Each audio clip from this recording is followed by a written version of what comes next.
It is February 25, 1991, and I'm in the Pentecostal Research Center on the campus of Lee College and the Church of God School of Theology. I'm very pleased to have as my guest today two very distinguished friends and longtime ministers in the Church of God, missionaries, evangelist, pastor, and all the with all the experience that would come with those positions. This is Reverend Hoyle Case and his wife Mildred Blackwell Case. I've known these friends for many years, and it's a delight to have both of you here so that we can have this opportunity to visit together. Sister Case, I guess I have known you and of you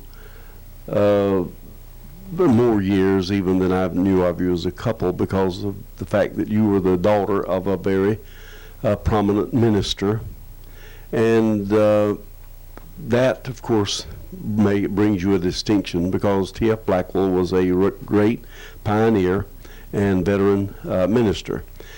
Are your earliest recollections of growing up in a parsonage, or do you have memory before your father became a preacher? We were first received the Pentecostal message in a tent revival in Bonne Terre, Missouri, when I was only 7 years old. Brother D.P. Barnett came over from Illinois and gave us this, had this revival. Both my father and mother were saved and sanctified and filled with the Holy Spirit, and one day at home, my mother said, "Daddy and I have this wonderful experience, and we're feeling so good in the Lord. We're ready to go to heaven. Wouldn't you like to be ready too?" And I said, "Sure." I was only 7 years old.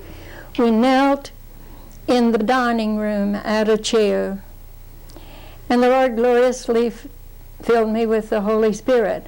And how old were you at the time? 7 years old. And this was what year? 1920. Uh-huh.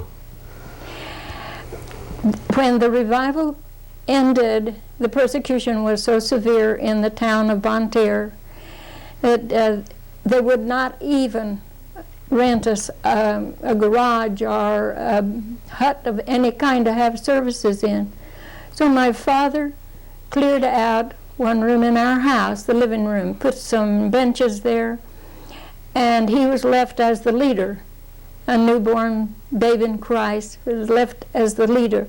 For 1 year, we had services in our home, and not a sinner came in who left a sinner the whole year. Drunks, and one man who had staggered in the wrong place because he was so drunk sat there supposedly asleep the whole service, but when Dad gave the altar call, he fell down on his knees, was saved, sobered, and left there ready to go to heaven. Then when my father just started, he was still working, but when my father started evangelizing, then we still lived in the same place for a while. It was not, there were several years there that Papa just went pioneering in various places, and Mama washed clothes over a scrub board to help put food in our mouths.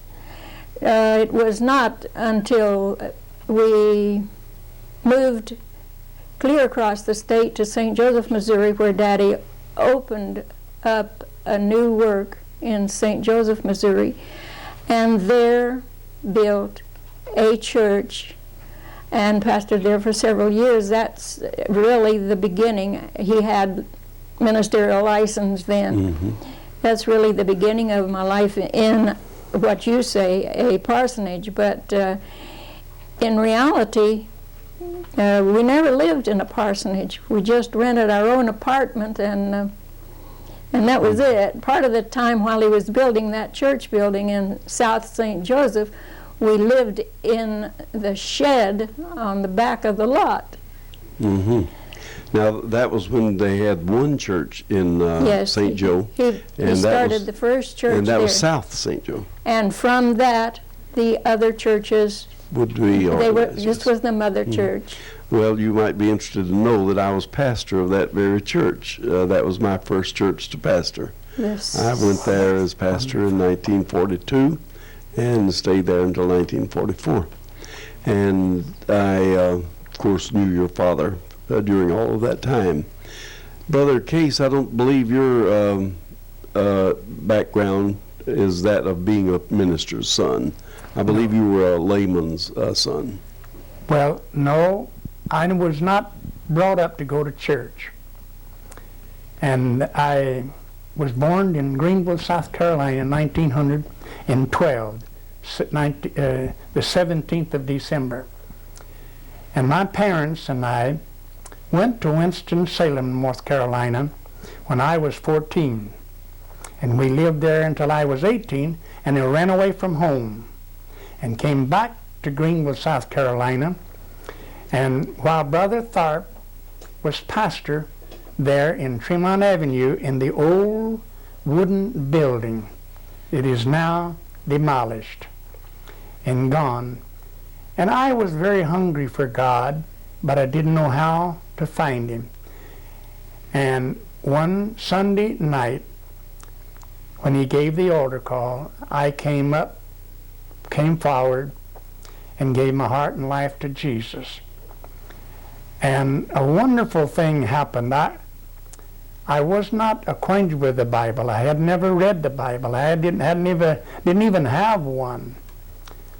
But Uncle Tom Hunt, my father's sister's husband, I was living with him up in the country at that time, about 25 miles up from Greenville. And he and I would go out into the woods, and we would talk about the scriptures and so forth, and I would read to him. He was not really an educated man. He didn't know how to read, but he knew, he learned a lot of scriptures. And he taught me and started me off on a good foundation of loving the Lord. He really believed in holiness.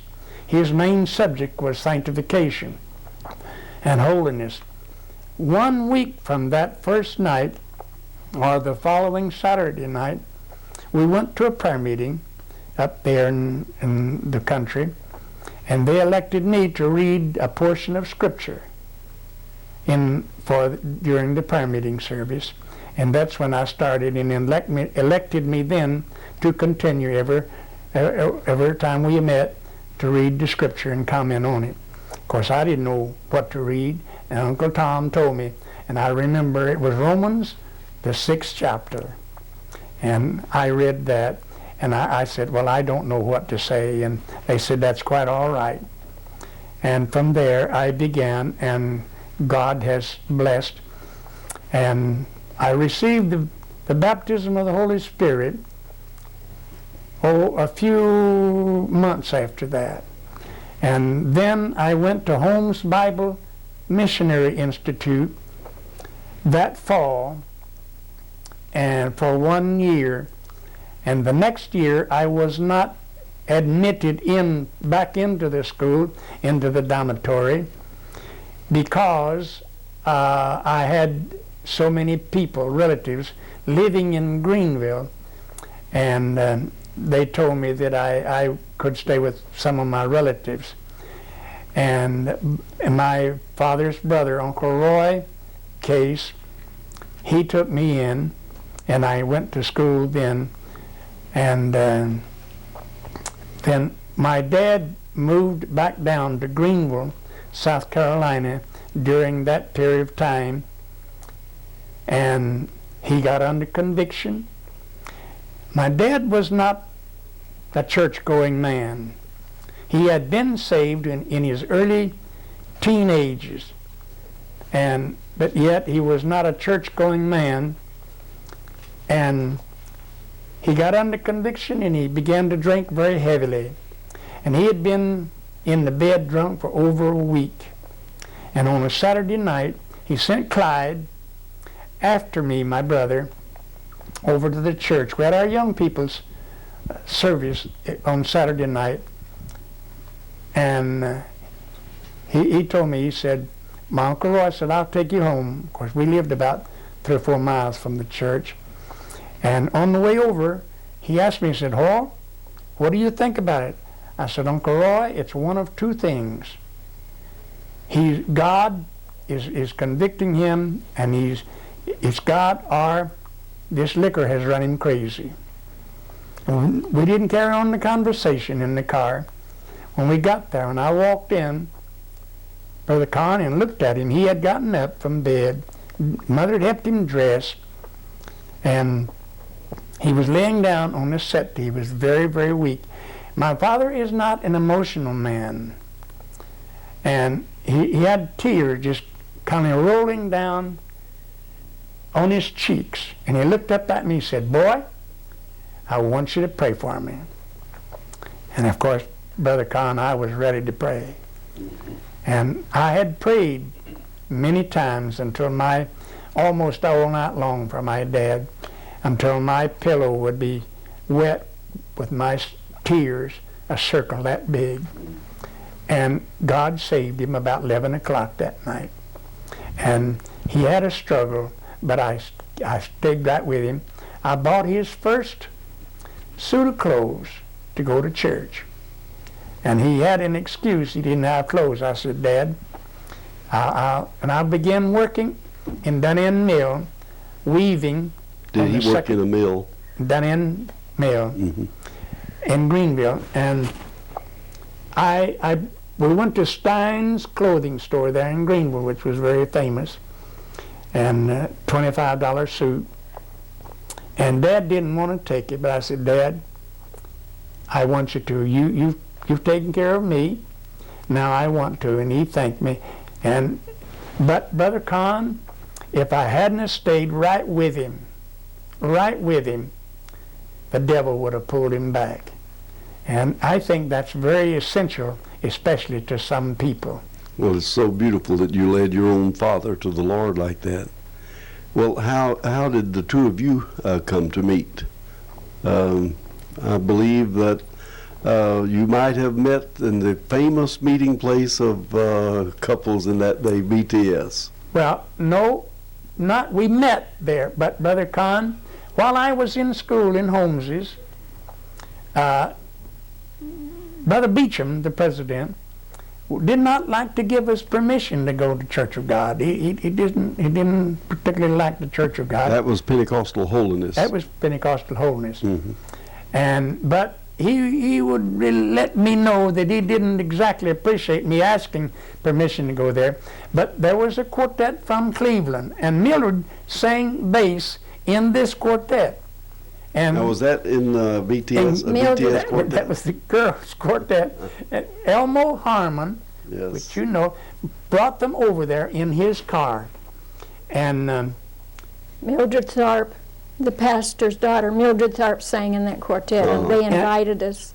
And when I was in the choir singing, and I saw her, and somebody whispered to me, said, Hoyle, you see that girl singing bass? I said, yeah. And they said, she's a teacher. And Brother Conn, this may sound strange, but I really, really fell in love with Mildred right then, at first sight. Now, we did not meet then. But you didn't even meet? We didn't meet. You just looked at her and fell in love? I just saw her from a distance because I wasn't in that group, you know. Yes, I understand. But when I came to school, I came 3 weeks late to school in Cleveland here. And now that was when the school was in the old auditorium? Yes, sir, in the old auditorium.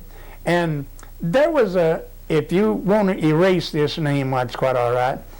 There was a Holbrook boy from Atlanta, Georgia. His father was a doctor.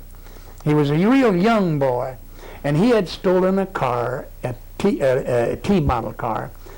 And Mildred saw him darting, and the police were after him. Mildred, on her way from her home to the old auditorium, saw him dart between two houses. She came in, but I wasn't in the room at that time, in the study hall. And so every one of the boys went out to see if they could find him and catch him. And when I came in, why, I looked around and there was no one but girls there. And I sit down and I thought, I just said, where is everybody? Well, all the girls started telling me at the same time. And they finally told me. And I thought, well, I'm late, 3 weeks late, but I'm going to go out there too. So I went down to her house, down in front of her house, across from the publishing house at that time. And I met her, that's the first time I met her, and her parents. But we were not introduced. We didn't meet formally. And the next, you would be interested in this, the next night, during study period, Mildred was keeping study hall. And I went over to ask, I was very serious, really I was very serious, and I wanted to ask her a biblical question. And when I was standing there, and there's a young boy, they had these great big wide double seats, you know, and so when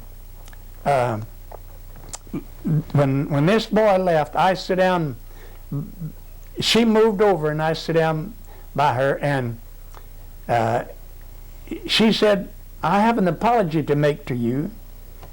And I looked at her very strangely and I said, ma'am, in my mind I said, ma'am, I don't even know you. What do you have apology? She said, last night, and what happened that night, her father and mother and Mildred and I were there, and they said, let's look around the back. Well, there was a drunk man laying down there at a barn. And her father went across to call the police for him, and I told Mildred, I said, I don't believe I'd call the police. I said, he's harmless now. I said, if he wakes up, he'll be got a headache and all that, but I said, he won't bother anybody. And she says, Papa, Papa. And he said, what? She said, I don't believe I would call the police. He didn't exactly appreciate that, but he didn't call the police. And we went back around there, and he was gone. And she told me, she said, I want to apologize that you had the sweetest, most sympathetic heart for that man. Well, I had lived in my home, and I understood that. Mm-hmm. And I knew right then, Brother Conn, mm-hmm. the love bug had bit. How did Brother Case is told how he fell in love with you upon first sight. How did you come to reciprocate that love? I'm a rather slow person, and maybe too serious-minded. Anyhow, I was not looking for a beau. But as he has said, this had an impact on me of consideration of a young fellow, consideration for a drunk. This stuck with me. And in addition to that, as time went on, see, we were friends, dated occasionally, and in the summertime when he'd come up from Greenville to see me for 3 years before we married. For 3 years? Yeah. Now, were you a teacher during yes. All of this time? Or yes. During all of it, you were one of the faculty members? Yes, I had come 2 years before he came to school. I had taught 2 terms before he came to school. Before he arrived as a student? Before he arrived as a student. I taught during the school term, and in the summer I worked in the publishing house, mm-hmm. in the bookkeeping office with Sister Lydia Munn and mm-hmm. others. But after with the passage of time, he was very, very thoughtful, not only of me, but of everybody else. Mm-hmm. And this is what really claimed my attention. You know, he was very, very unusual. Courteous and compassionate. And when he graduated in '36, in the annual, I was a sponsor of the annual. Under each graduate's name, there's a little saying about the graduate. And I will have to admit that I was the one who suggested what went under his name, and it was never too busy to lend a hand. Oh. And I'm sure that that this sort of thing, his Christian manhood and his thoughtfulness and helpfulness to everybody is just what kept me with him in my mind. And finally, if you would like to know exactly when, as I said, we went together several years. One time during the summer when he came up to visit me from Greenville. Prior to that, I had realized that I had fallen in love with him, and I received a call to India when I was 12 years old. Even in Missouri? Yes, sir. When I was 12 years old. Well, at that age, what did you know about India? Nothing. Nothing. It was just a place for you. But some brother Moreland, D.R. Moreland, was the overseer. He called his wife's relatives, the Barretts, out to camp meeting or convention in Deloge for a mission service. Although they were of the Assemblies of God, they were relatives of his wife. They came out there and they were missionaries from India. During that mission service, the Lord spoke very definitely to my heart. It was the first I'd ever thought of what I was going to do or anything. The Lord spoke very definitely to my heart, and that's what he wanted me to do. And I was 12 years old. I'd already been teaching Sunday school class, but further than that, nothing more than just going to school. Mm-hmm. And so from the time that the Lord let me know that this was my burden for life, everything that came into my life from then on, I prayed and put on that altar. Sacrifice, if you want to call it that. But anyhow, it had to come. Everything that came into my life had to come by way of that altar. And so it was when decision to go to school, higher school. I was the first Church of God girl who went to college in Missouri because there was lots of persecution, there was lots of evil in the schools. Mm-hmm. Mm-hmm. It was very much against it. But everything, every step that I took always had to come by the altar of my call to India. Mm-hmm. So when I realized that I had fallen in love with him, I prayed and I said, now Lord, if marrying him, and I knew that he cared for me by then, that he really loved me. Now if marrying him will hinder in any way my going to fulfill your calling, he's on the altar, and this what I feel in my heart is on the altar. So I purposed that when he came back to see me the next time, I would say goodbye and explain why. So I said to him when he came, I have something I want to talk to you about. He said, good, I have something I want to talk to you about too. And I thought, oh, it's going to be a proposal, so let me talk first, you see? And I explained to him that my call came first no matter what nor who, and that I didn't want to do anything that would put a stumbling block in the way of fulfilling, in my way of fulfilling God's call, that I was going to do it, whatever, and that I didn't feel like being too attached to him, and even asking him maybe to share such a life, because India at that time to us all that we knew was it was a land of cannibals. That's how ignorant we were about it. And so I told him about my call, and I said, I think that we had better not see one another anymore. He said, will you listen to what I came to tell you? And I said, gladly. Do you want to tell him, honey, or do I? Whichever you wish. He told me his call.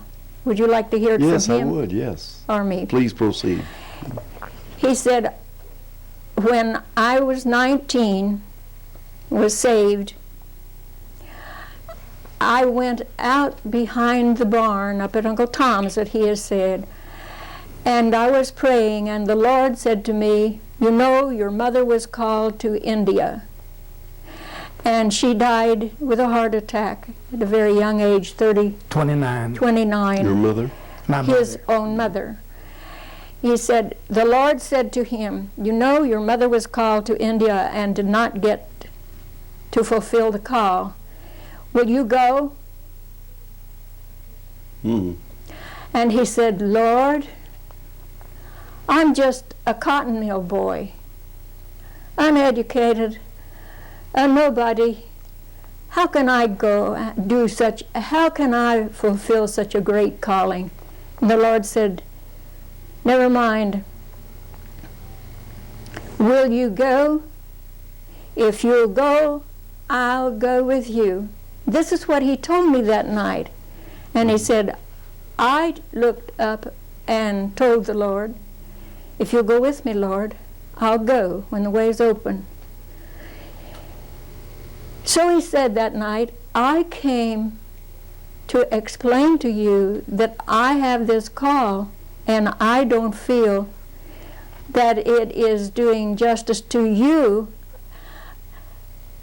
A girl, he said a lot of nice things about my being a teacher already here in Bible school and so on and so forth, of taking you, asking you to share such a rugged life with me when the way opens.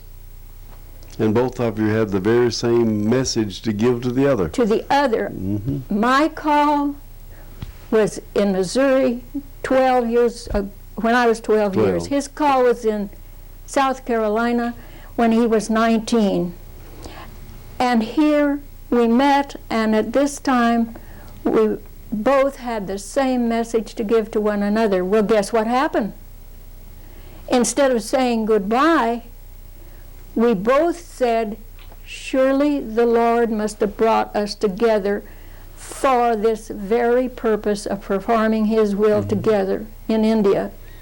Well, the fact that you both had the same call would have been verification to you that God had brought you together. Absolutely. I was a little bit skeptical, I admit, Brother Conn, because I couldn't reason out in my mind, a little old boy like me, when I put missionaries to the very top. And I thought, who am I? I can't go, I'm not qualified. And I really and truly did not really seriously believe that God would do it. Yet it was just as real all the time. And I thought, Lord, if you'll go with me, I laid it every bit on God in my mind. It's up to you, Lord. And I only told my dad, and I told Brother Horton, used to pastor in Pontiac, Michigan. You know him. Yes. Wade, not Wade. No. Perry Horton. Perry Horton. Mm-hmm. He and I were in school together in Greenville, and I told him. And it was a very few people that I told, because I just didn't feel like I ought to go around bragging about something that maybe never even happened. And when I want to tell this now, when to get married was another thing. I had begged her, well, Brother M.P. Cross, when I finished in BTS, I went evangelizing, and I held several revivals here in the mountains up there in Tennessee. And Brother Cross sent a young man over to a place where I was in a revival. I can't think of the name right now. It's close to Newport. And he said that the pastor in Morristown, they had put 2 pastors or 3 there since the assembly, and it was only 2 or 3 weeks. And they all three of them left. And he said, go over there and get Brother Case and tell him to come over. And Brother Conn, they came over one Saturday night, and it was snow. You couldn't even tell where the road was. You couldn't even tell where the ditch is. You just saw the tall bushes and trees. And they put me in the back seat of that Chevrolet, and I like to froze to death. I made them stop, and I got right in the middle between the driver and Dewey Boatman. I don't know if you ever knew him or not. Yes. He's the man that came over after me. Brother Cross told him. And Dewey Boatman took me to his home. And the next morning I went to church, and the old building there, I don't know if you ever saw that old building, but it was just so many holes in the roof you could see. And we had a funeral there and had to have umbrellas. Everybody had to have umbrellas inside the church. The building, yes. And they had a great big old pot-gutted stove. And I preached the first sermon there. There was 12 total, all of us. And I preached with my overcoat on. And then God began to bless.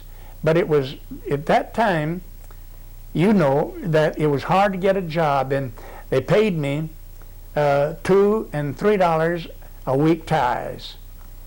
And for a while I stayed with Brother Dewey Boatman. Then I got a room closer to the church there, and this lady charged me $4 a week for room and board.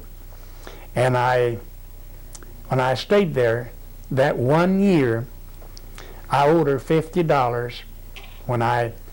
Then at the end of that 1 year, and I wanted to tell this, I was there in Morristown pastoring.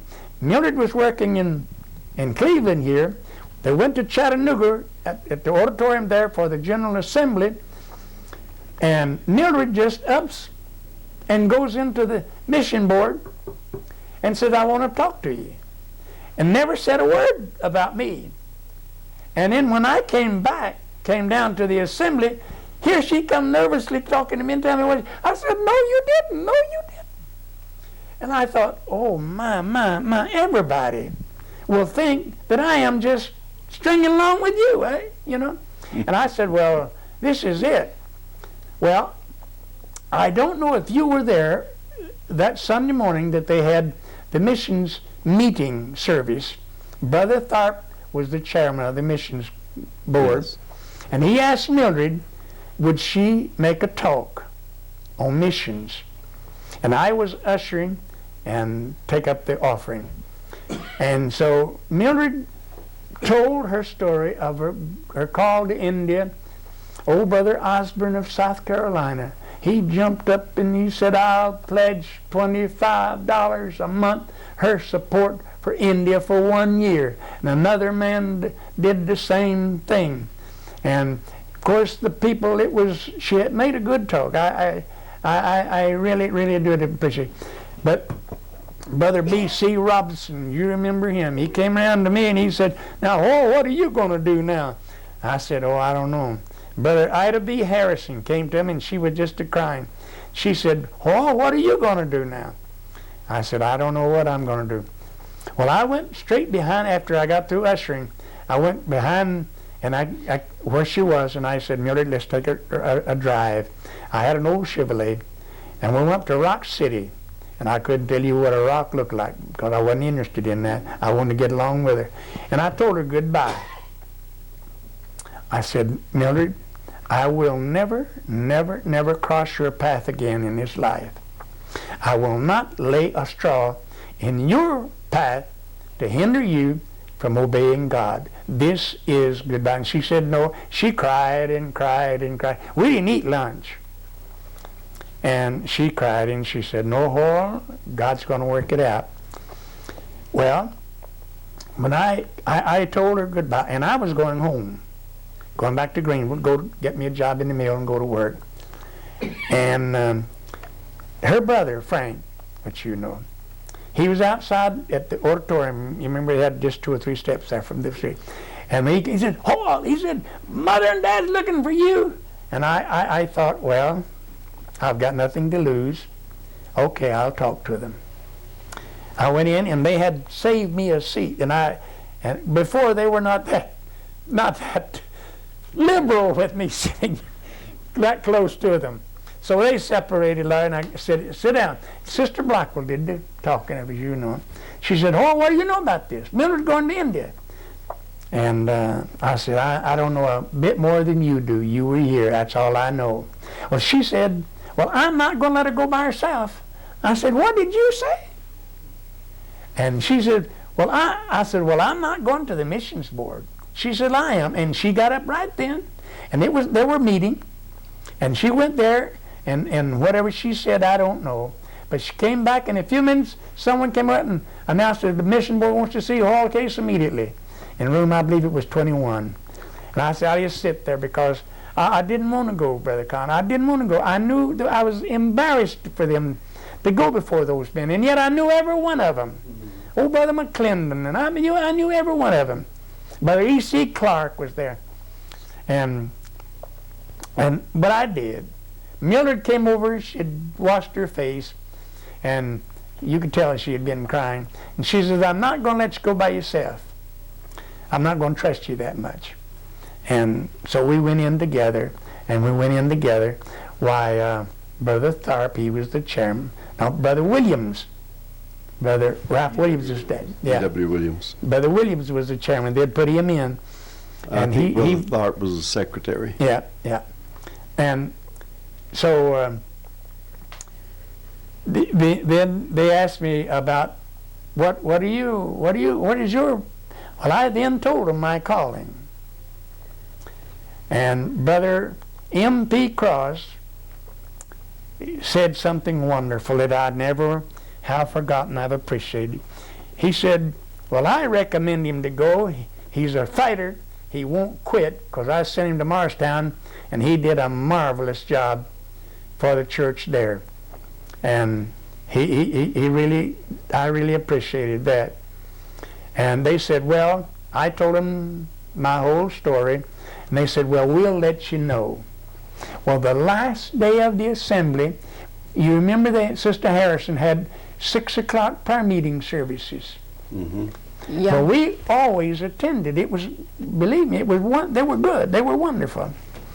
And we were both going, but Mildred was from one place, now another, and Brother Williams and Mildred's paths crossed, and he said, oh, Sister Blackwell, don't tell Hoyle, but the missions board has made a decision. They're ready to send you and Hoyle to India after you settle your differences. But says, don't tell Hoyle. When you see him, tell him to come to the missions board, this room. Said, we want to tell him officially. And of course, Brother Conn, she couldn't hold it. She told me, and I went up there as with as straight a face as I knew how.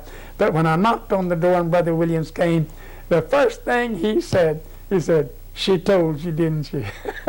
I said, yes. He laughed. He said, I knew she would.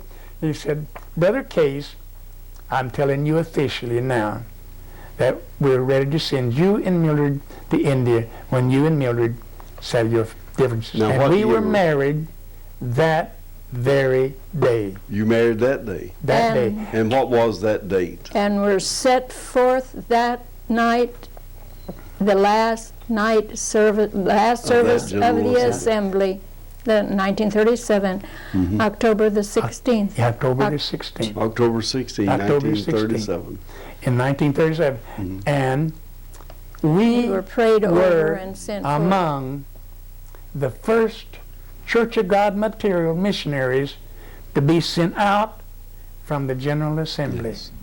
Well, now, did you go immediately to India from there, almost immediately? Yep, I mean, but there's no intervening period of pastoring or As soon as they could arrange a passage and the passports and everything. all of that, yes. But there is a little comical something about this, that Brother Tharp told me, as you said, he was the secretary, and he said, Hoyle, we don't know how to get your visa.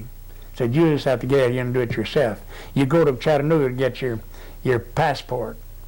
Well, Bob Jones Jr., I had heard, someone had told me that he had been to India, and for me to go see him. Now, the Bob Jones College was in Cleveland In at Cleveland, that time, at so he that would have time. been here that, yes. And I went up there to see him. He was very, very nice, Brother Conn. And I explained to him. He said, "Sir, it'll take you 3 months to get your visa." And I said, "What?" And he told me exactly what to do.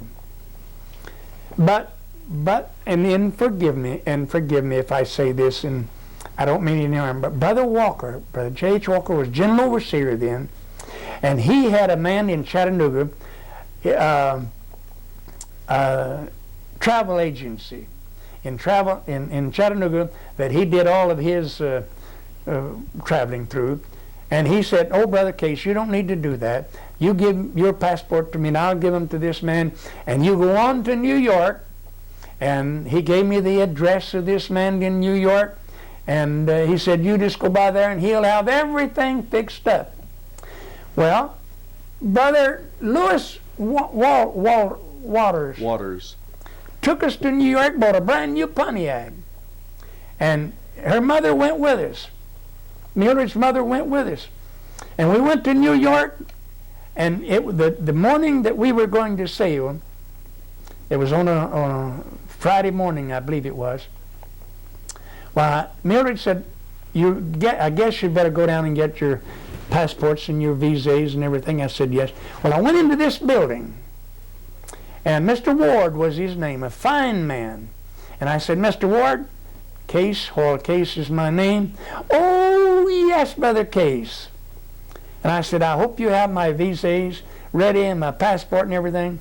He said, "Mr. Case, there's a little bit of a problem here. Come go with me, please." So he took me to the British consul's office, which was just down the hall a little ways, 2 or 3 doors down. And Mr. Ward told the British consul, "This is Mr. Case that's wanting to go as a missionary to India, and he has applied for a visa, and now," and he called his name. He said, "I would like, Your Excellency, for you to explain to him." And of course, he did it nicely then. And he said, "You'll have to make applications," and he gave me the blanks and everything, in threes. And he said, "You have to fill everything in threes, and you send it to here and here and here." He told me all about that. I said, "Thank you," and I left. And then they gave me my passport. Brother Ward gave me my passports, our passports. And I came back to the hotel, and I told Mildred, and they couldn't get it through their head that was the way it was going to be. And so she told her mother and Brother Waters, Lewis and Vic Waters, and so we said, "No, we're going to go down there. We're going to straighten those people out." So they went down there, and Mr. Ward received him very nicely, and he said, "I have explained it to Mr. Case," and they didn't hear that. He just said, "Will you please come go with me?" So when he went into the British consul's office, and Mr. Ward explained to the British consul that these were the people that, and so forth, was with me. He said, "I told Mr. Case what was going to happen. Good day, good day, good day." And that was it. Mm-hmm. And so they turned around and said, "What did you tell us?" And I told him, I said, "Here is the applications, but we'll take us 3 months. So I went back. We all came back to Cleveland, and then I went out in the evangelistic work until we got our visas. We made application, and then we left. We were about 3 months late, though. When was the date that you went to India, Sister Case? Do you remember? Pardon? What date did we go? I know the year, but what date? The That's date sufficient. that we left for India was the, I'll have to think. What year was it? 38. 38 we landed, and I know when we landed it was the last day of the month, the 30th, I believe the 30th of, You went by ship? we went by Yes. ship. Yes. By New York. We left New York in the White Star Line. Mhm. Now we've got all that information Yes. at home, but I never thought to bring it with me. What port did you arrive in India at? We arrived in Cochin South which India. is in South India. Calicut, Cochin. Cochin. Right. Cochin. After 30 days, 6 months, 6 weeks. 6 weeks. 6 we were weeks. 6 weeks. See, Changed in Liverpool. You went by way of Europe. Yeah, we went we went to Liverpool, New Boston, York, Boston, Yes. Liverpool. changed ships Instead of And across then we the went And on to Egypt, through through the canal, Uh-huh. down in to Now, you were traveling to India to join a man who had been in India for several years, R.F. Cook, I believe. And R.F. Cook had united with the Church of God during a trip to India by J.H. Ingram. And were you the first of the Church of God missionaries who would work with Yes. Brother Cook? Yes, sir. What did you find there then when you arrived? About our arrival there that you just mentioned at Cochin. No one met us. We couldn't speak the language because they didn't teach that language over here at all then. Couldn't teach What was that, Malayalam? Malayalam in that South India. Mhm.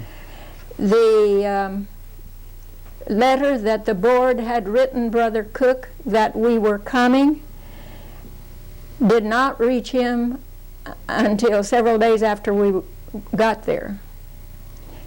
So when we landed at Cochin, we had no one to meet us. We did not know where to go nor what to do. We only had Brother Cook's address. So the travel people of the Cunard White Star Line were kind enough, they could speak enough English there to arrange for us what you call over here a taxi. It was just an old car, a whippet, a whippet. Whippet, yes. touring car. Told the driver the address, Chinganur. We loaded everything that we had in that. The driver and the tire changer, as was the custom over there, were in the front seat. Neither of them spoke any English, and we spoke no Malayalam. We left out of there to travel what was really about 60 miles inland. 72 miles. 72 miles inland, we'd learned afterward, to Chinganur. We didn't know if they were taking us in the right direction or taking us somewhere to dump us. When we came up to, there were sights everywhere that were so strange to us. People everywhere with baskets on their head carrying things, going here and there. When we came up, the road was, of course, terrible. Toll gate. When we'd come up to a river, there was no bridge, and we couldn't imagine how in the world we were going any further. And after a long time, here would come a barge across the river being poled, just barely wide enough for the tires of the car to fit on it. They rolled us onto this barge and poled us across the river.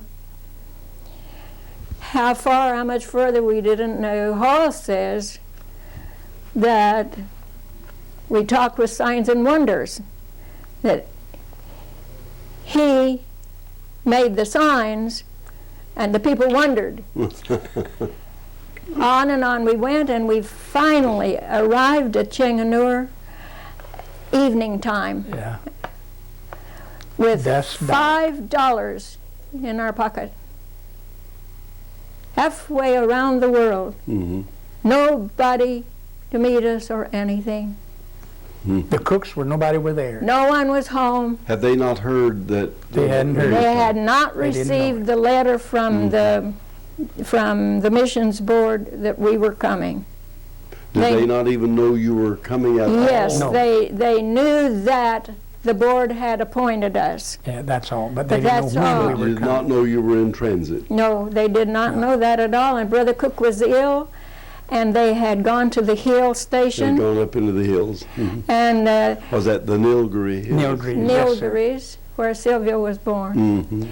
And that, here we were at the house. The people told us this was Cook Sahib's house. So they put us out. And here we are in a strange place. There, people begin milling around there, and the first thing we know, the door was open. And our things were taken into among cobwebs and dust and whatnot, because they'd been all the hot season up there. The 3 months of terribly hot season that you can't stand it on the plane. And here we went into a room there. We took our camp cots that we had taken along with us. We undid them, set them up. It was evening time. We prepared to spend the night, not knowing whose house we were in, really. Absolute strangers. Mm-hmm. So I was worn out and I slept. But Hoyle was the watchdog. And all night long, going around the house were natives with torches burning. He thought they were preparing a bonfire for Now, us. torches, that's a flashlight. Have you been in to, America. have you been to Chinganur? Oh, yes. But Then that you know the really, windows were Yes. just like broomsticks. Yes. but that really was their light. That was the way that they had their light through the night, and they were the torches. But we didn't know that. And I was asleep, but he didn't know that. But what they were doing was trying to straighten up a little bit around there. And we would hear, before I even went to sleep, we would hear like chairs or a table being moved on that concrete floor out in the other part of the house. And we found out the next morning that they were cleaning up. The caretaker, the low-caste man, the caretaker, they call him the cowboy there, they were cleaning up because they all had known that new missionaries were to come sometime, but they didn't know when. And so before I went to sleep even, Hoyle got up and took a chair and put it underneath the knob of the door to our room so as to prop it there, that if they decided to come in and take us out for the bonfire, that we would know it when we went out if we happened to be asleep.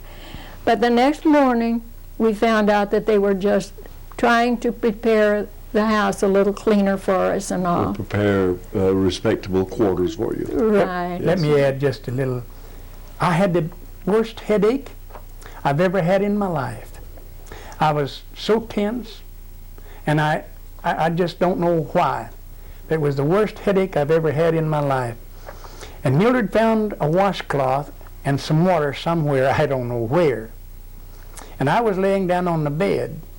And if as you've been there, the mattresses are coconut fiber husk.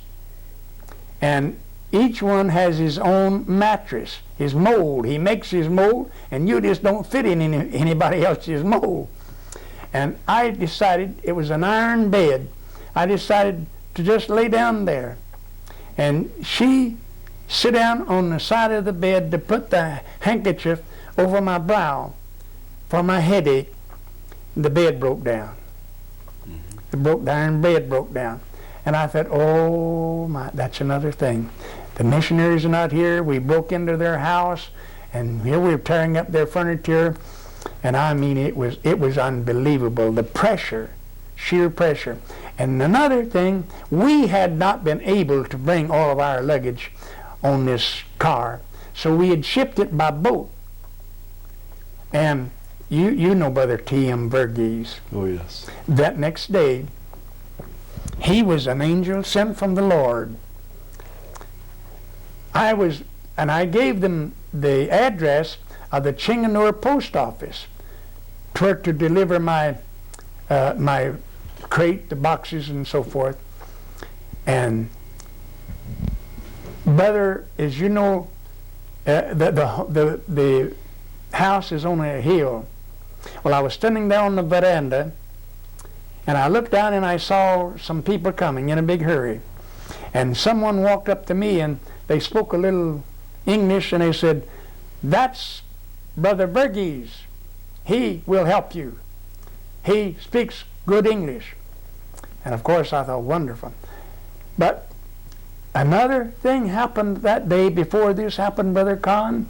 There was one of the Malayalis living 60 miles away from there, somehow heard that we had arrived, and he walked all that distance and got down on his face before me and said, "Thank you for coming to my country to tell us about Jesus." Mm-hmm.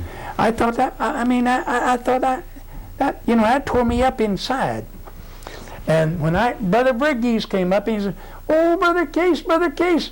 And I thought, how in the world did you know my name? I've never met you. He said, "I was in Kotium," if you remember Kotium. Mm-hmm. And he said, "I was at the bus station, and one of the coolies there came up to him and said, 'Say, you've got a new missionary coming to your place.'"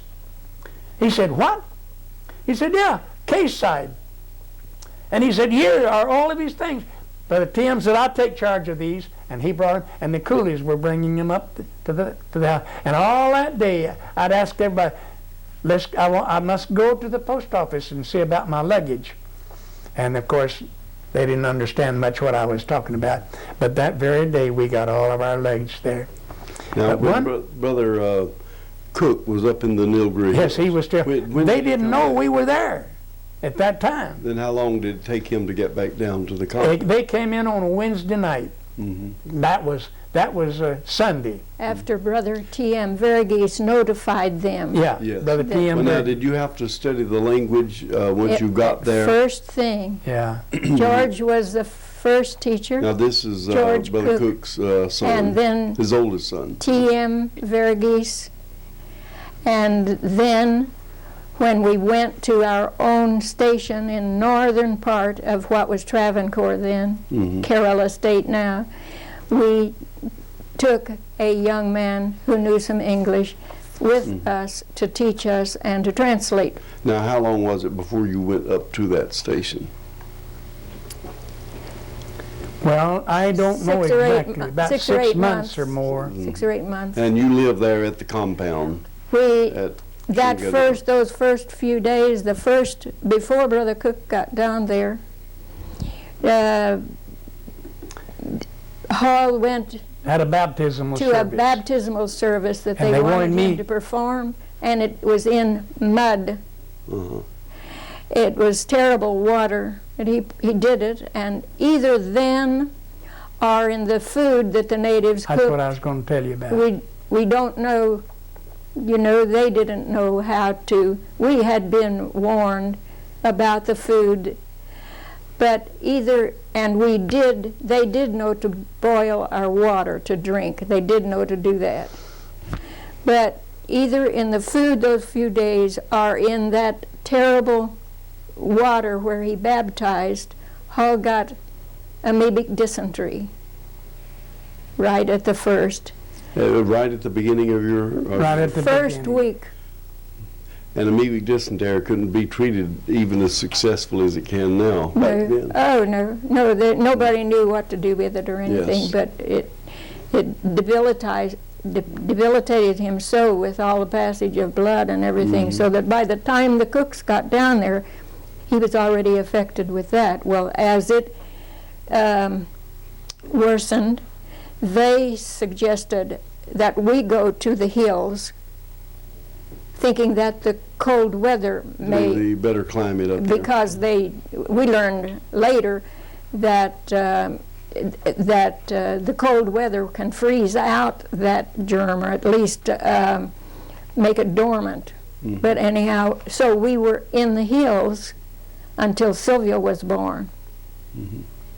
Now, during your stay in India, did you work with R.F. Cook, or did you have a responsibility on your own? At first it was with him, but then when they sent us to North Travancore, about it was 6 his months, responsibility. Then you were responsible, had your own responsibilities for your District work. overseer sort of thing. Now, R.F. Cook is a very interesting person, and my knowledge of him was very interesting. He was very autocratic, as I detected, and he was very, very zealous. And his wife, of course, had strong opinions. And did you have any experiences in the working with him that occur to you now as being interesting or different? Brother Conn, Mildred and I discussed whether or not we ought to bring up anything like that or not. Brother Cook, and I want to say right off, I want this clearly understood, I loved Brother Cook. I respected him. Knowingly, I can say before God today, I never did one thing that I was against Brother Cook. But Brother Cook is a German, and he had in his mind now, this is not my, he talked to me about it all the time. He wanted George to take his place. Yes. And I came over there, and I was between him and that goal that he set for himself, he and George. But George really did not want that. But George was submissive to his father, and he never did just outright tell his dad. He refused to take it. His daddy would not listen to him. And when Brother Cook came home on furlough, you remember, that he put George in charge of it. I said, okay, it's all right. I made all of the conventions. I preached all the sermons. I did all the work. And George is the one that handled the money. Of course, in India, the title doesn't mean anything. It's the person that gives you the money. That's why that when they made Brother French secretary, Brother French, that's your successor. He followed you in India. Yeah. That's C.E. French. That's why that there was problems, because then the natives didn't look to Brother Cook. Even they say he's a state overseer. That didn't mean one thing in the world to them. It was the man that gave them the money. Gave them their money, yes. And when Brother Cook decided to send us to North Travancore and have our own stations, why, we went gladly. We got a nice new house built by a lawyer, lived right in front of us. Judge lived cat-a-corner to us. It was in Muatapura, and it was a lovely place. We had no objections whatsoever. We had 25 stations. Geographically, that was the best location that we could have gone to, because there were roads out in every direction. But Muatapura means the joining of 3 rivers. So we worked there, and for some unknown reason, and I cannot tell you why, I cannot even imagine why, he wrote a letter to the mission board. And he told the missions board that I was trying to pull away from the Church of God and draw all of those people from North Travancore, and most all of them were low caste people. 90% of them were low caste people. And he said that he wrote this letter, and the missions board wrote me a letter, and they made it clear. And I believe that's all I want to say about that letter. But Mildred and I were in the hill stations when we got the letter. And of course we cried, both of us. And I said, well, let's go up and talk to Brother Cook. We went up the hill. He was in the villa. We were in. Brother and Sister Keir had a little cottage, 2-room cottage. We were living in it. And we went up there, and we sit down. Sister Cook was sitting there. And we said, I pulled out the letter and I said, Brother Cook, I would like an explanation why you wrote the mission board a letter that I want to pull out and be independent and take the work with me that's in North Travancore. And of course, if you know Brother Cook, you know, he, you know, forgive me, but he said, I've written what I've written. And his wife was sitting there. And she said to him, she said, Rob, you know I warned you when you wrote that letter you shouldn't have written it. He said, you shut your mouth. What I've written, I've written. Never has given me one explanation why or anything.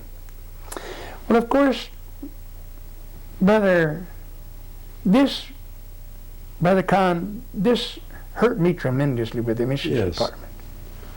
But well, he didn't, I don't think he did it purposely. Yeah. Of course, you do understand, and the record is that he had gone in there and he had done this work and built it up. During the course of it, he had suffered whatever ravages come from being over in a land like that. He had malaria several times. That is right. And he, by this time, has become very autocratic. And then someone else would come along, and he is very afraid that he's being supplanted. And his wife, by that time, became the same way. So I think it's understandable, but nevertheless, it shows the kind of circumstance that you and not only you, but the other missionaries who would go over there later would deal with that thing. He did a great work, but he had become that. But what I'd like to know, you're up in the mountains now, and you have your own 25 stations that you're responsible for. Churches, what was your work principally like at that time? Visiting every one of those churches and ministering in them. And now I did not handle any money.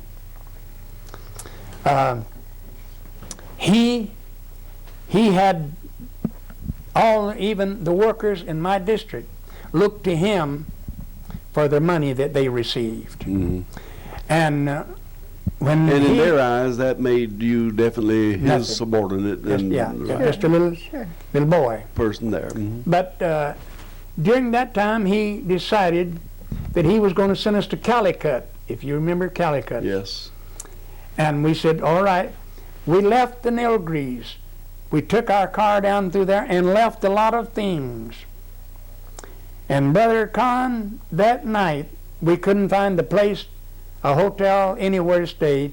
And Mildred and Sylvia and I stayed in a YMCA, and they had stairs there until after midnight. We had benches in our lobby. In the lobby. That's where we stayed. We couldn't find anywhere else. Mm-hmm. But we were going to obey him. But when we came back to Muatapura, there came a tornado through there and blew down, destroyed the roads and railroads, and there was no communication then. We couldn't go back. And he was in the Nilgries, in Uti at that time, and after he got, it was able to, we wrote him a letter that we couldn't go because of this. He shot back the letter. He said, I've demanded you to go and you got to go. Mm. Then he came back through there. We had not left. Then he said to me, he said, Brother Case, he said, I forbid you going to one mission station or outside of this town until I give you permission. And we were there 3 months and never preached a sermon. Mm-hmm. Now, I don't hold this against you. Well, of course not. Now, the period in which you were there, it was still under the British rule, and you had that both strength and deterrent is there. And the caste system was followed pretty carefully in those days, and since then it has been set aside, at least by law, and whether it is in fact or not is open to some question. But did you ever see any of the upper caste people Oh, saved? Oh, yeah. Oh, yeah. Mhm. Oh, Now, yeah. T.M. Varghese Yeah. was a high caste I gentleman. would like very much now to tell you of the first convention we had there. Did you ever meet Brother Livesey, the No, British I Assemblies did of not. God missionary No. there? He came over here in the States one time, and I understood that I never met him here, but he was living over there and working the British Assemblies of God man. The first, while we were still with Brother and Sister Cook down in Chinganur, we had what we call our evening prayers. All of us gathered in that big room there. And while we were praying one evening, and George was there praying with us, the Holy Spirit came upon me, Brother Conn. And I just, it was so wonderful. It was so wonderful. And the Spirit was speaking through me. And I a lot of times I just have to move, just move. I can't just sit down. I got to move. And I was just kind of walking backwards and forth. And the Holy Spirit was just speaking through me wonderfully, blessing in a wonderful way. And it went on for about, maybe 30 minutes or an hour. And after we kind of died down, George looked at me and he said, "Mr. Case." Now, he called us Mr. Case, but that's the English way of addressing. They don't say brother and sister like we do. "Mr. Case." I said, "Yes." He said, "Did you ever hear a missionary talk?" I said, "No." "You never heard a missionary of any kind talk?" He questioned, and I said, "No." He said, "Well, did you know that tonight you spoke in perfect Hindustani?" He said, "Brother, Mr. Case, I've got a degree in Hindustani, and I understood every word you said." I got excited. And I said, "Well, what did I say? What was the message?" And Brother Conn, I kicked myself a lot that I didn't write it down, but I thought sure I'd never forget it. Mm-hmm. But the message was, in essence, this: I'm going to pour out my Spirit during the camp meeting, the convention, and I'm going to bless. And then I'll skip on, and that was in about 2 months before the convention. And when the convention started, it was started on Sunday night, and you know we have big pandal. Mm-hmm. You've been there. And there were, it was filled, there was 10,000 people there. And Brother Cook said, "Brother Case, you and Brother Livesey have the evening services. I'll take the morning." I said, "If that's okay with you, it's okay with me." He said, "Let's let Brother Livesey start it off Sunday night." I said, "Okay." Well, mine was Monday night. When the Lord had told me to preach, and I never will forget this, my text was, "Be thou faithful unto death, and you shall receive a crown of life." And while I was preaching, and I get just about half of my message, it started raining. And in that bundle didn't hold water, you know. Mm-hmm. And the people, before I could say scat 3 times, they were gone. The next night was Brother Livesey's. And all that day, Brother Conn. Now God has been wonderful to me. I felt like I was walking about that high off the ground. I know physically I wasn't, I know that. But it was wonderful.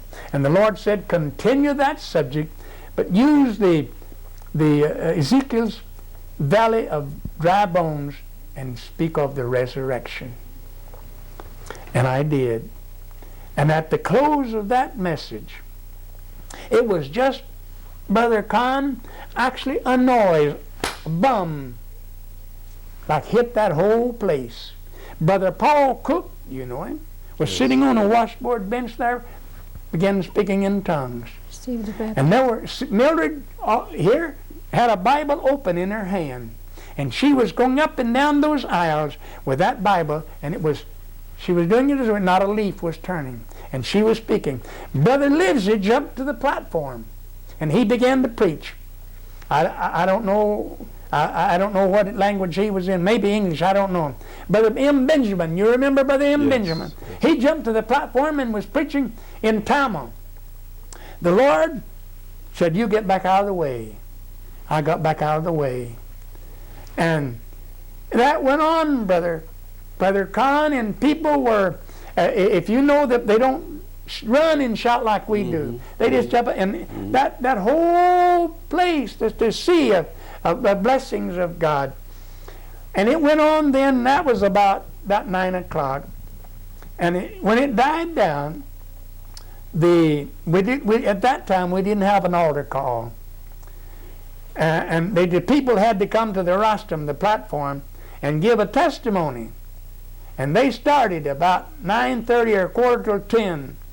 And Brother Conn, at 2 o'clock in the morning, that continuously, 2 o'clock in the morning, they were still testifying. And Brother Cook slapped his bald head like that. I was sitting close to him, and he said, "My Lord, this thing will go on all night." And he said, "Let's come back tomorrow." I said, "Brother Cook, will they come back?" He said, "Brother Case, they'll come back." And I slipped off from under the pendulum and followed that line, and I never did find the end of it. Brother Conn, I know what God can do. Yes. Now, hurrying along, how long did you stay in India? 4 years and 1 day. 4 years and 1 day. And you had one furlough during that time? Pardon? No furlough. You had no furlough? No furlough, no. You were there for 4 years and 1 day. We were assigned for 5 years. But World War II changed that. Yeah. Yes. Yeah. Yes. All right. When you came back to the States, were you here for a while before you went to your next assignment? 6 months. Oh, yeah, 6 months. 6 but months we to didn't give pastor a church. We just did. Now, what about this amoebic dysentery? Well, I'm glad you mentioned that. Yeah. Brother Conn, I had it for 2 years. Very serious. At times, but not one time, and I'm not just bragging, I'm thanking God that He gave me strength. Not one time did I counsel an appointment. But I'd go and I'd be so weak I'd nearly faint preaching. I held a revival in Madras, and school teachers were being saved. Oh, it was wonderful. And I had a relapse of that amoebic dysentery, flat down on the floor, and I thought I'd never see Mildred again. I thought that was my end. But they prayed, and I managed to get home into Moatapura. Mildred had written her people and my people in the missions board, and God gave her a vision while I was there that I was sick and so forth. Of course, she knew that I'd had amoebic dysentery there, and they sent letters back. The missions board, my parents, and her parents, and I penned those letters. The No, they sent some cloth. anointed cloth, Yeah. the mission board and my dad. Yeah. Sent a cloth, and I pinned them on my underclothes right over my stomach. And Mildred and I, in Uti then, we knelt down in a simple way, and God, I said, "God, I'm at the end of my rope. I don't know what to do. If you don't heal me, I'll be a dead missionary in 2 weeks." I never have had another spell of that. I didn't feel anything strange or phenomena. It just didn't happen anymore. The ravages of India are something that people just cannot comprehend who've never been there. No. When C.E. French came back from his tour there, honestly, he had aged so when I first saw him, I didn't recognize him. And the fact Brother Turner's, and it's when he was there, and others, that is something that missionaries, they are not immune to it. They just have to go on and do the work of the Lord. Some missionaries, while we were over there, succumbed either to the heat or to the other ravages of the place there, and some went insane. Yeah, that's true, Brother Conn. Had to be It's brought true. home. Not Church of God missionaries. No, I understand, and I know that Yes.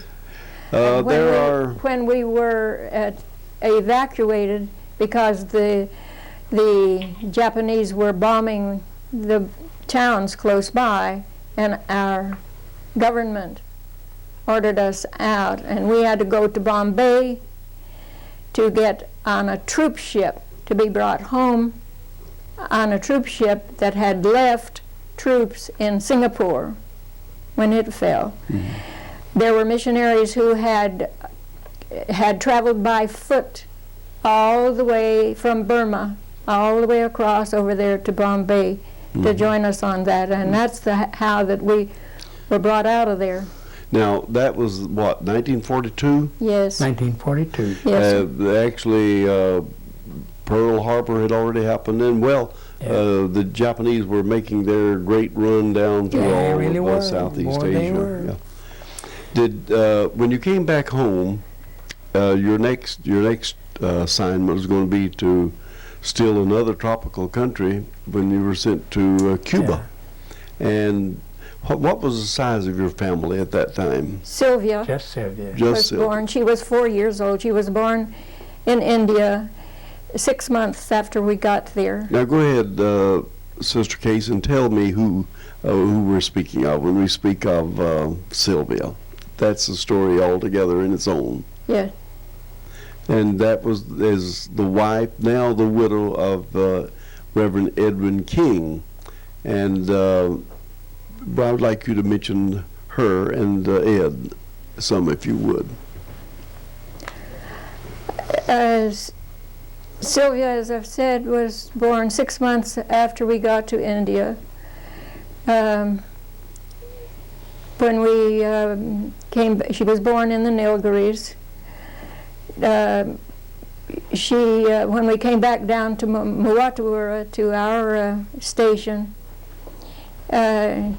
everybody loved her, a little white baby, and as whenever we would take her out, they would gather around her. And when she was, by the time she was 2 years old, when we would take her out on the roads, the Indian roads and all, she would hand out tracts to the people that were attracted to her, came around to see her. And so really and truly she was doing missionary work before she could talk very plainly. However, she learned to speak Malayalam before she did English. And I was beginning, by the time that we left there, before then, I was afraid she wasn't going to talk English at all, because she could hear it and understand it. She could understand it, but she would answer in Malayalam. And this is the way that she carried on. She understood both, but she was so much one of them. And when the poor little kids would come around, she would always find something of hers to give to them, these little hungry kids, something to eat. Or I know one time my mother was always sending her something. And one time I caught Sylvia going out the side door of the house and around with a brand new dress that my mother had sent her for her birthday. And here she was going out the door with it, and I thought, well, maybe she's going to show it to somebody. But lo and behold, she was going to give it to one of the naked Indian children there, and I had to stop that. It wasn't appropriate at all. But she was always giving to the children. She was that generous, yes. Yes, and I'm sure that the Lord used her even as she was a child to bring some people to us and all. We had beggars meeting. You know, the beggars caste, that's the way they live, on the road. They never have a roof over their heads, and they just live off of what they beg. And so in our village, Muatapura, the people themselves had established Saturday as Beggars' Day, and so thousands of beggars came from outside in the surrounding, came into the town to beg on Saturdays. We decided, instead of handing out all day long, all they wanted was for you to put your hand in raw rice, uncooked rice, take just as much as you could hold in your hand and give to them. That was the alms. And at each house, that's what they got. When they got enough, they took their little clay pot that they carried with them and put some water and the rice in there and put a little fire out, an open fire, bonfire there made out of cow dung for fuel, and cooked their rice and sat there and ate it. That was beggars. Mm-hmm. We decided instead of giving to them all day long that we told Benjamin to tell them to come back at 4 o'clock. So they made the rounds of the village and would come back to our place at 4 o'clock, and then we would have a beggars' meeting. And I would tell them the story of Jesus, of his love for them, teach them a little song in Malayalam, and give them some rice. Then we would give the rice. Sylvia was always a participant in that beggars' meeting, and I'm sure was an attraction. The poor beggars were, many of them, lepers themselves. Their toes rotting off, and this corruption falling right there in the yard where we had it out in the yard around the house there. So we never let Sylvia go barefooted. She never went barefooted the whole time until she got to Mama's back over here when she was 4 years old. Well, that is her beginning. And of course then when we came back and we went to Cuba, she was with us in Cuba and all. And it was during our second term in Cuba that she and Ed met here at Lee College, and we came over and they were married then, and the two of them came over then, and Ed ministered through the island with Hoyle over there after they were married. In fact, we wanted her, and she wanted to have her first child, Gail, over there while she was there.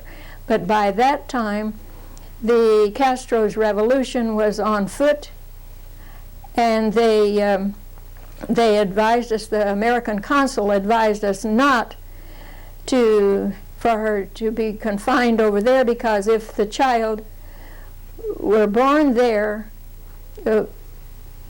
we might not be able to take the child out because of the revolutionary condition there. Well, of course, it'd be the subject of further attention to that part of our missions program. But Edwin King became a very prominent missionary, and he also gave his life to a sickness, and has one of the most remarkable testimonies of faith in the face of suffering and crisis that I've ever heard or known. And Sylvia is now his widow. Now, I visited with you. Would you be interested to know that he has made the statement publicly that his inspiration and his interest in missions stemmed from his father-in-law? Oh, yes. He said that when he was called about going to Africa, he called us in California and discussed it with Dad and wanted to know what Dad thought about it. And Dad told him, you ask a fisherman, what about going fishing? There's just one answer. You ask a missionary about doing mission work, there's just one answer. But he said, Ed, and after that, Ed accepted the appointment. And then Dad said, now that you have accepted it, your appointment to Africa, I want your heart to bleed for those people over there. And that was before he went over there. Mm-hmm. And that's exactly what happened. Yes, well, naturally that connection is very obvious, that he would be inspired by the fact that you were missionaries, and that he would It was spend not his- Sylvia, because she didn't want to marry a preacher in the first Yes, place. no, I'm aware it was because of his in-laws. Now, you were in Cuba 2 times, Yes. and you were there when Castro took over the government. He is the one that was ruling. The last time I visited Cuba, you were still there at Yes. that time.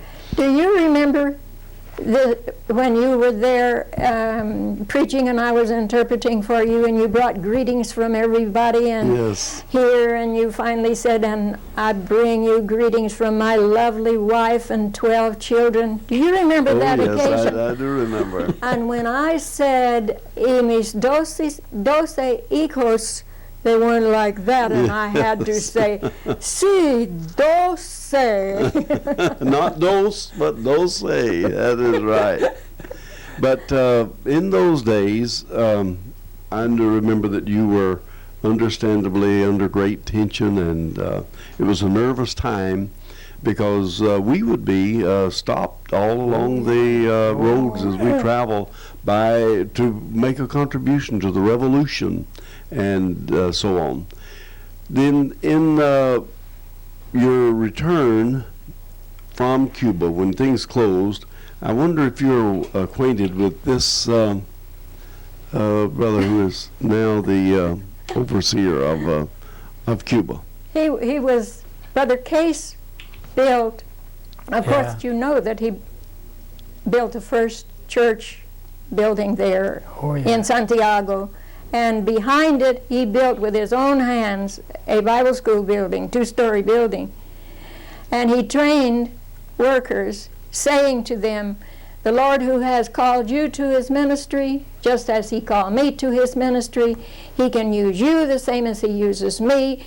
So you are the ones who are to carry on this work." Mario Benitez is one of them. Yeah.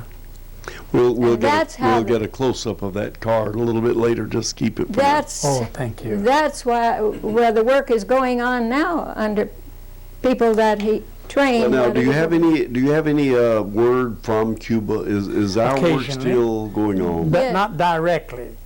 Now, in California, Brother Conn, a lot of Cubans have come out, and they've settled. A lot of them, not all. The most one place they've settled mostly is in Miami, but second place is in San Francisco. And we have lots of precious friends there. In fact, our pastor in Agapito Gomez, that pastored in Havana, you met him. Mhm. He lives there in Oakland. And by the way, just think, he learned we were coming here, and he sent us a check for $100. Is that a right? Christmas, Could you- with could a you believe a Christmas card. Could you believe it? Yeah. Oh.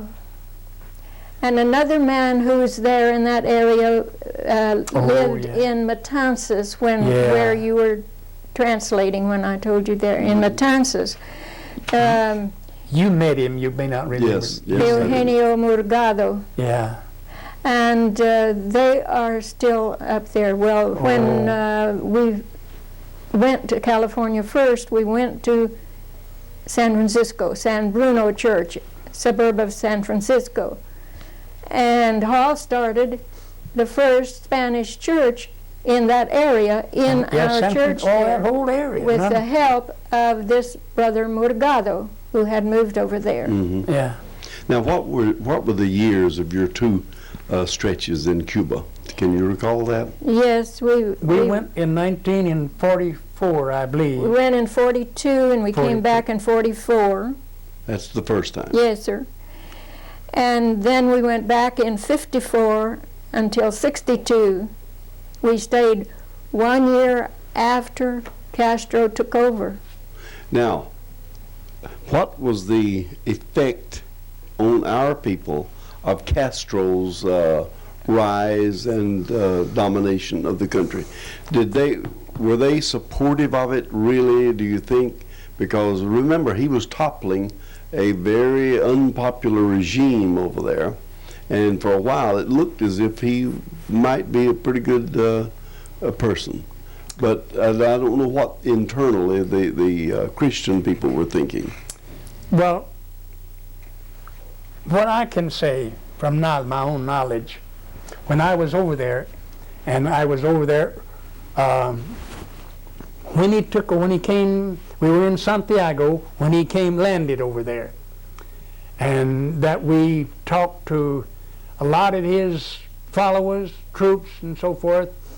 We lived right out of Santiago in a little barrio called Santa Maria, and every evening, we couldn't go anywhere because they were restricted, and so they'd gather around the house there and play songs and sing and so forth. And a lot of his people would come there. Now the soldiers, Batista soldiers, would not come out that far because they were afraid to. They would have been killed. And Fidel actually sent for us to come and be his chaplain. But we got a letter from the United States government saying that we could not participate in any way whatsoever, any way. And so we had to decline that. And just before we left, we had sold our car. I believe it was maybe a day before. It was a Chevrolet station wagon.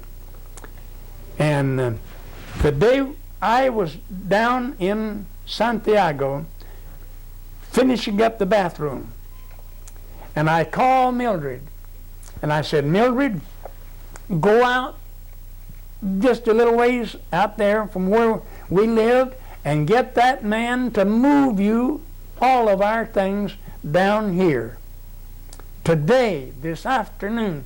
She said, Hoyle, I can't do that. I said, honey, you've got to do it today.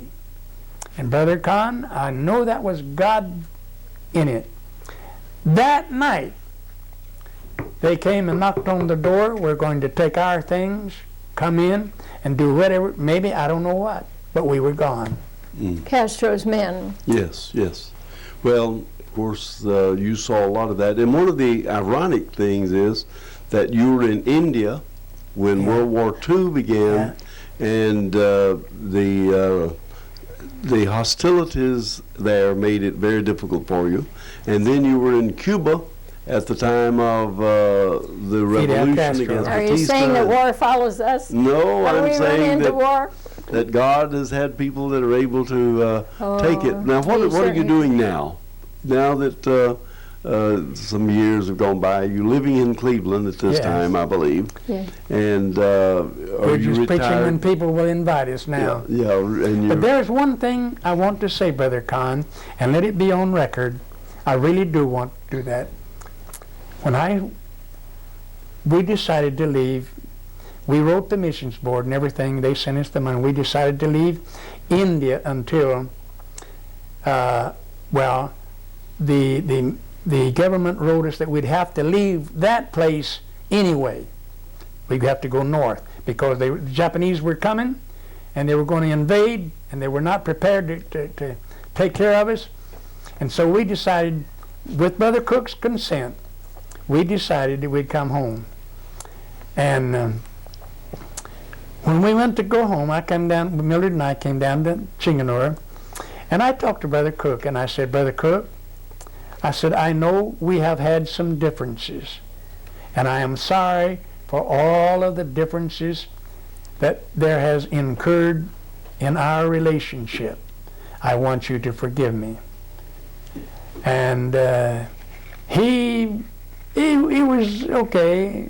He was very reluctant, and he never did. And Brother Tim begged him and said, Brother Cook, Brother Case is leaving. You may never see him again. Now, please answer him.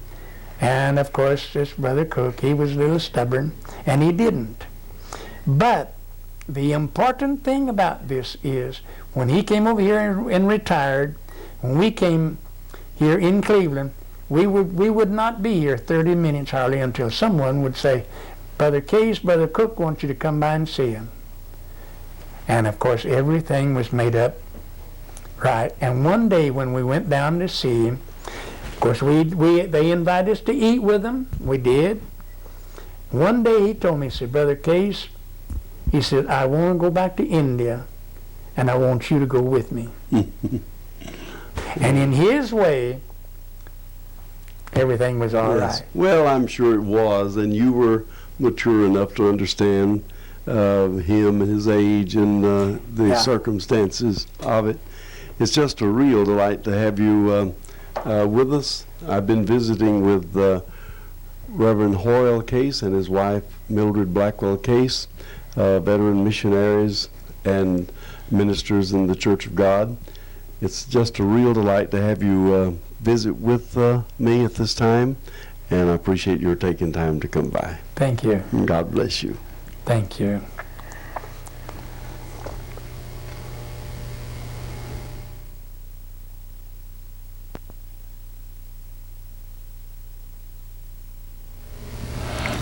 Sister Case, I believe you were telling about an instance when a woman was converted with your witness to it. Tell me about that. I wanted to tell you about a night of prayer and its results. That this neighbor of mine, a Hindu woman, a Hindu family, was expecting a child, and they were so poor they didn't have anything really. When I told her that when the time came, she just let me know I'd get a midwife for her.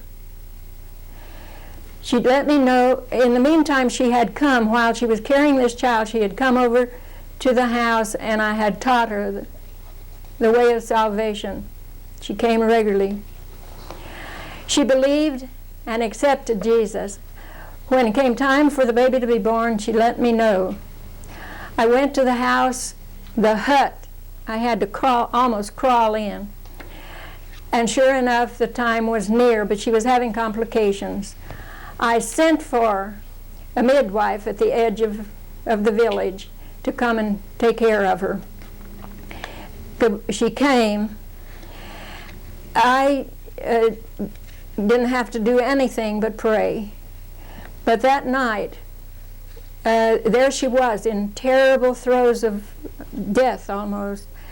Nobody to do anything for them, because that's a lot of women die, and the baby does too at childbirth at that time.